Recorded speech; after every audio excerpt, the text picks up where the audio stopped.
अभी आप सुन रहे हैं महाकाल म्यूजिक 2 का शानदार प्रस्तुति। महाकाल म्यूजिक 2 का नए नए ऑडियो वीडियो देखने के लिए चैनल को सब्सक्राइब करें और बेल आइकन दबाना ना भूलें।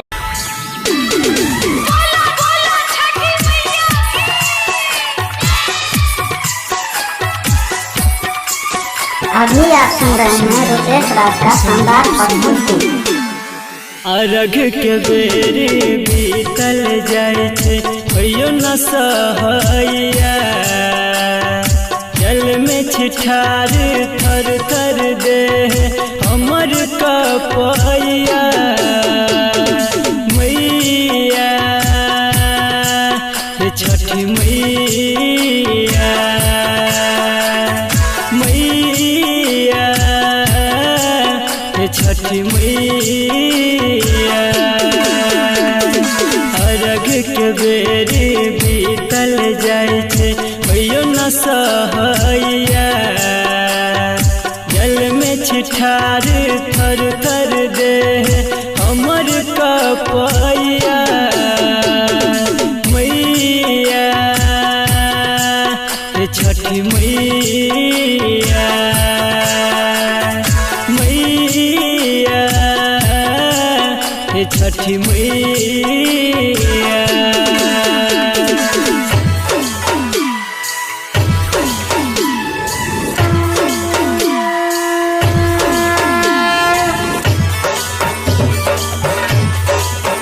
अभी आप सुन रहे हैं रुपेश राज का शानदार प्रस्तुति।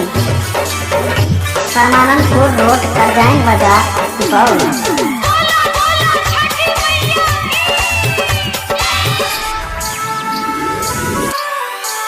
सब दिन उगैत छेलो आहा होइते भोर भिनसर, आइ के नचकी आय बेरे अर्जी सुनै नै छी हमर। सब दिन उगैत छेलो आहा होइते भोर भिनसर, आइ के नचकी आय बेरे अर्जी सुनै नै छी हमर। आबि के घाट तक बात जोड़ के दुनू हाथ सुनियो पुकार हे। सब उपासल भेल निराश करियो सबके उद्धार हे। मैया हे छठी मैया, मैया हे छठी मैया।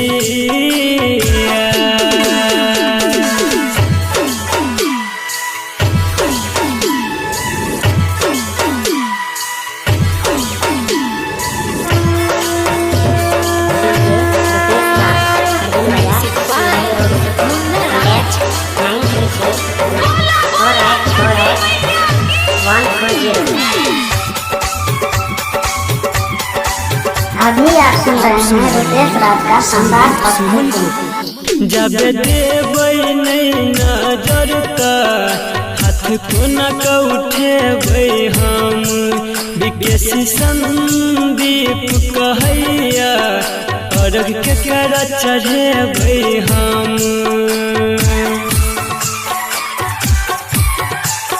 जब देबै नहीं नजर त कोना का उठेबै हम, भैया वीरेंद्र कहैया अर्घ के करा चढ़ेबै हम। आई के दिन सुदिन हेते यहाँ बिन सब लगे नय आस हे। केला के पात पहोइयो सहैया हेते सबके साहस हे। मैया हे छठी मैया, मैया हे छठी मैया।